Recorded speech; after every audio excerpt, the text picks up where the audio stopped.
수강생 여러분 안녕하세요. 지난 시간까지 남북 경협이 왜 필요한가에 대해 평화경제라는 관점에서 검토한 뒤 지난 30여 년에 걸쳐 이루어진 남북 경협 전반에 대해서 시대순으로 그리고 주요 사업별로 간략하게 살펴보았습니다.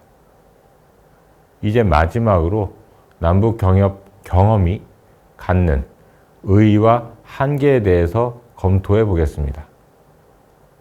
먼저 남북 경협 경험이 갖는 의의부터 살펴보겠습니다. 크게 정치, 군사적 측면과 경제적 측면으로 나누어 볼 수 있을 것 같습니다. 정치, 군사적 측면에서는 남북 간 긴장을 완화하고 민족 동질성을 회복하는 데 기여해 왔다고 할 수 있습니다. 남북 간 경제적 상호 의존이 확대되었던 시기에는 군사적 충돌 가능성이 낮아졌던 것으로 보입니다. 바꿔 말하면 경제적 상호 의존이 평화 증진에 기여하는 양상이 나타났던 것입니다. 또한 경제 협력을 추진하는 과정에서 남북 간 접촉면이 확대되었는데 이는 남북 간 이질감을 해소하고 민족 동질성을 회복하는 데 도움이 되었을 것입니다. 이번에는 경제적 측면에 대해 보겠습니다. 우선 남북한이 모두 경제적 편익을 얻었다는 것에서 의의를 찾을 수 있습니다. 그런데 남북한 경제에서 남북 경협의 경제적 편익이 가지는 의미는 다소 다를 것 같습니다.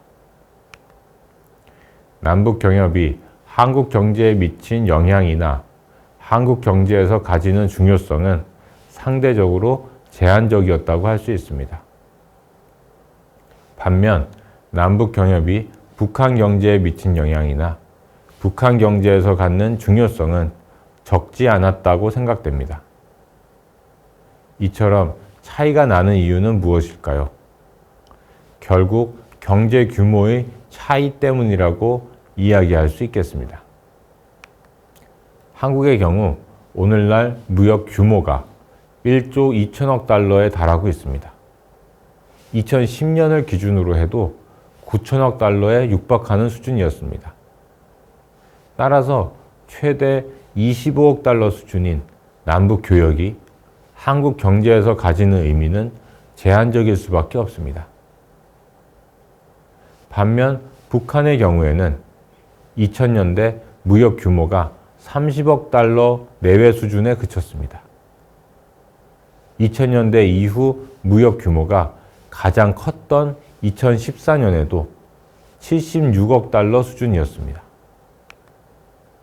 이러한 경제에서는 남북 교역이 가지는 의미가 상당히 컸을 것입니다. 그동안 이루어진 남북 경협이 가지는 두 번째 의의는 남북 경협의 성공 모델을 확인했다는 점이라고 할 수 있습니다. 여기서 말하는 성공 모델은 역시 개성공단 사업입니다. 개성공단 사업 경험은 남북한의 경제적 상황을 고려할 때 남북 경협은 남한의 기술, 자본과 북한의 노동력을 결합하는 형태로 추진하는 것이 가장 바람직하다는 것을 잘 보여주었습니다.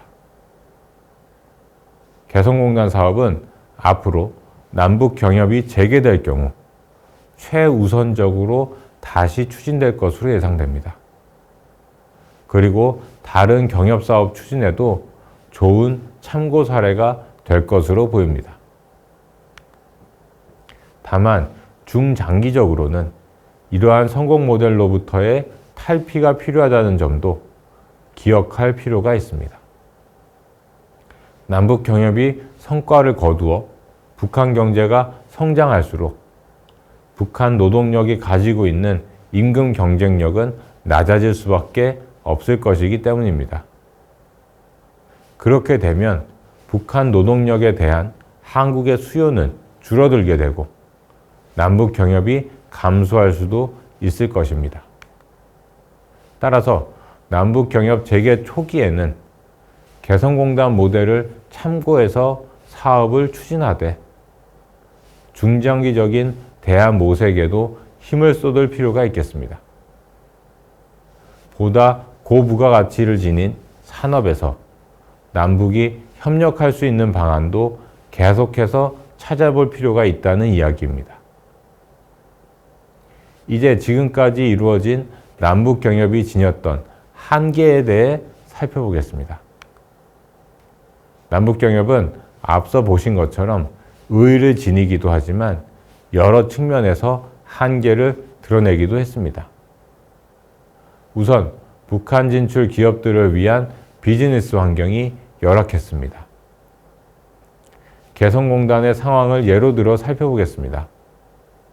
일단 통신, 통행, 통관, 이를 삼통이라고 부르는데 개성공단 입주 기업들이 이 삼통 문제로 인한 어려움을 지속적으로 호소해 왔음에도 상황이 크게 개선되지는 않았던 것 같습니다. 예를 들어 인터넷도 안 되고 무선 전화도 사용할 수 없습니다. 또 통행을 하려면 3일 전에 신고를 해야 합니다. 기업을 경영하다 보면 다양한 상황이 벌어질 수 있는데 이러한 환경에서는 적절히 대응하기 어려울 겁니다. 또 북한 진출 기업들은 북한 근로자를 고용, 해고하거나 노무를 관리하는 데에 충분한 자율성을 확보하지 못했습니다. 북한에서 제공하는 근로자를 고용해야 했고 근로자들에게는 한국 측 인사가 직접 업무를 지시할 수도 없었습니다. 이외에도 여러 측면에서 개성공단의 비즈니스 환경은 열악했습니다. 그런데 개성공단은 그 외 지역과 비교하면 그나마 나은 상태입니다. 개성공단은 북한 진출 기업들이 활동하기에 상대적으로 유리한 환경이 갖추어져 있다고 이야기할 수 있습니다. 도로, 전력 등 인프라도 갖춰져 있고 제약도 상대적으로 덜합니다. 바꿔 말하면 그 외의 지역은 한국 기업이 진출하기에는 매우 열악한 상태에 있다고 이야기할 수 있습니다. 이러한 열악한 비즈니스 환경은 남북 경협의 확대 발전을 가로막는 장애물이 되고 있습니다. 정부가 개성공단에 입주한 민간 기업에 대해 경제적 지원을 과도하게 해왔다는 점도 문제로 지적됩니다. 이는 경제협력 사업을 추진하는 과정에서 시장경제 원리가 작동하는 것을 저해할 수 있으며 기업의 도덕적 해이를 낳는 요인이 될 수 있습니다.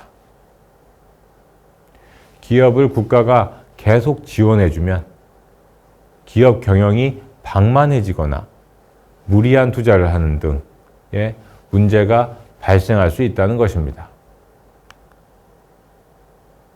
정부의 기업에 대한 경제적 지원 규모가 커짐에 따라 기업 대신 정부가 경협사업의 의사결정을 주도하는 양상이 나타나기도 했습니다.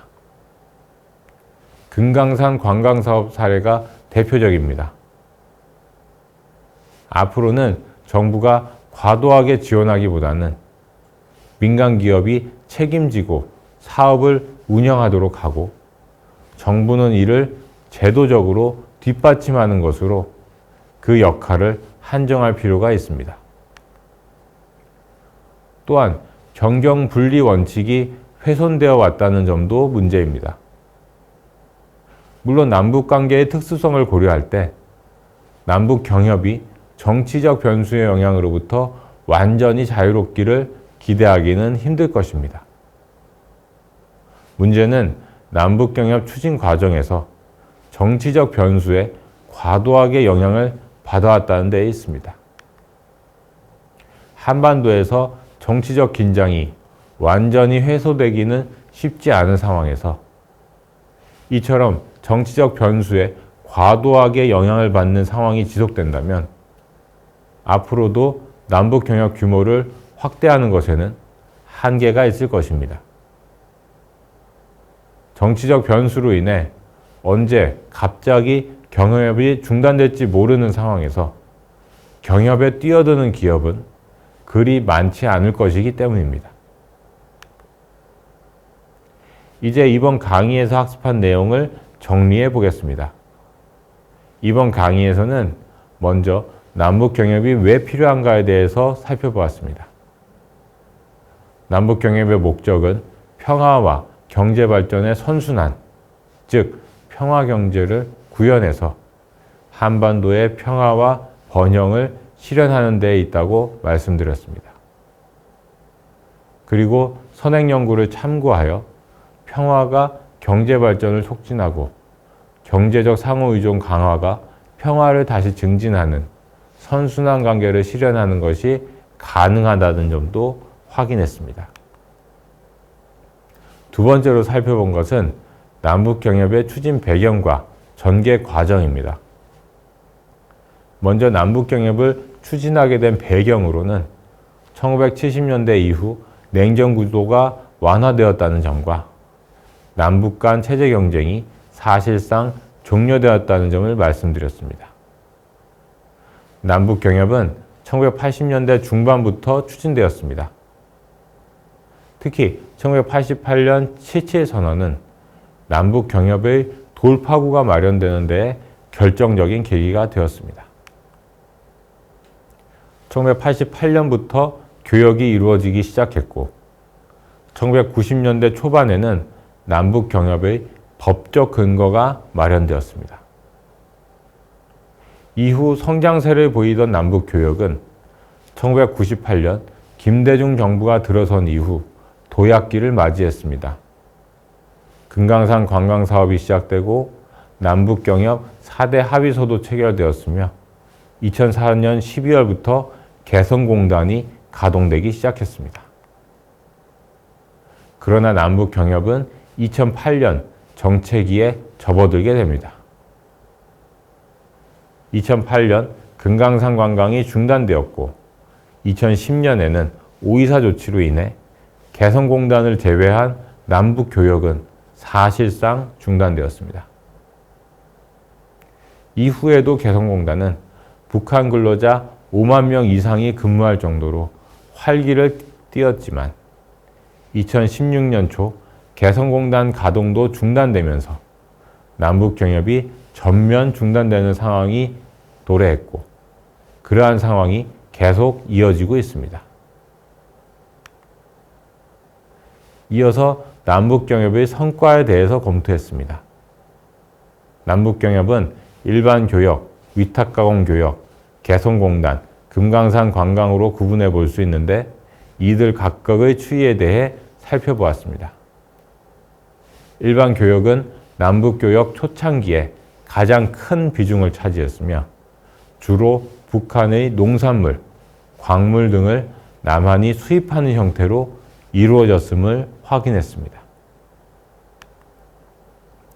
위탁가공 교역은 1994년 남북경협 활성화 조치를 통해 남한 설비를 반출할 수 있게 됨에 따라 교역 규모도 커졌을 뿐만 아니라 기술 집약적인 제품의 생산이 활성화되었다는 점도 말씀드렸습니다.